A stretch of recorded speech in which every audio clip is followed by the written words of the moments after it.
To the focus YouTube চ্যানেলে আজ আমরা আপনাদের নিয়ে যাব গাইবান্ধা শহরের সার্কুলার রোডে ঐতিহ্যবাহী রমেশ ঘোষের দোকানে।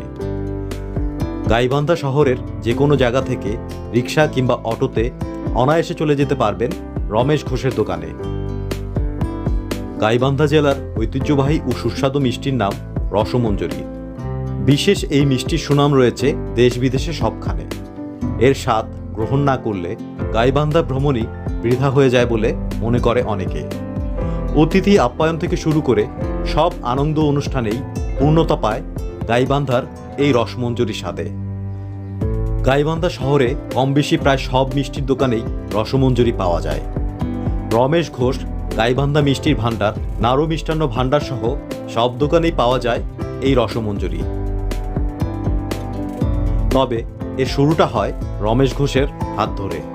তাই বলা যায় অনেকে এটা বানালেও এর মূল উৎপাদনকারী রমেশ ঘোষ। দোকানের স্বত্বাধিকারী এখন রমেশ ঘোষের আত্মীয়। দোকানের সঙ্গে যুক্ত আছেন রমেশ ঘোষের স্বজনেরা। 1948 সালের জুন মাসে উড়িষ্যার এক কারিগরকে নিয়ে রমেশ ঘোষ শুরু করেন রসমঞ্জরি বানানো। শুরুতে রসমঞ্জরি লম্বা আকারের বানানো হতো, তবে সময়ের সাথে সাথে এর আকারও বদলেছে। এখন এটি গোল করে বানানো হয়। রসমঞ্জরির বড় অংশ জুড়ে থাকে দুধ, ছানা এবং এলাচ। দুধ ঘন করে ক্ষীর বানানো হয়। এরপর ছানা আর ময়দা মিশিয়ে তৈরি করা হয় মিষ্টিগুলো। মিষ্টির বেশিরভাগই থাকে ছানা। ছানা মিষ্টিগুলোর চিনির রসে সিদ্ধ করা হয়। এরপর নির্দিষ্ট তাপমাত্রা এনে রসে ভেজানো মিষ্টি ক্ষীরে মেশানো হয়। এইভাবেই প্রস্তুত করা হয় রসমঞ্জরি।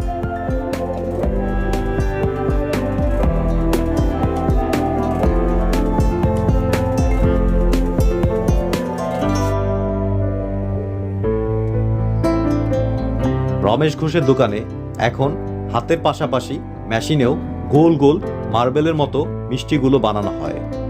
এতে সময় এবং লোকবল অনেক কম লাগে। বর্তমানে প্রতি কেজি রসমঞ্জরি বিক্রি হচ্ছে 400 টাকা। খুব গরম না পড়লে 12 থেকে 14 ঘন্টা রসমঞ্জরি ভালো থাকে।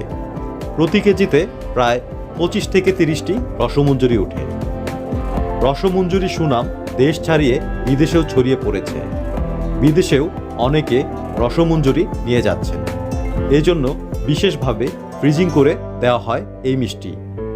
রসমঞ্জরি গাইবান্ধার ব্র্যান্ডিং পণ্য হওয়ায় এটি সারা দেশে প্রচার ও প্রসারও পাচ্ছে।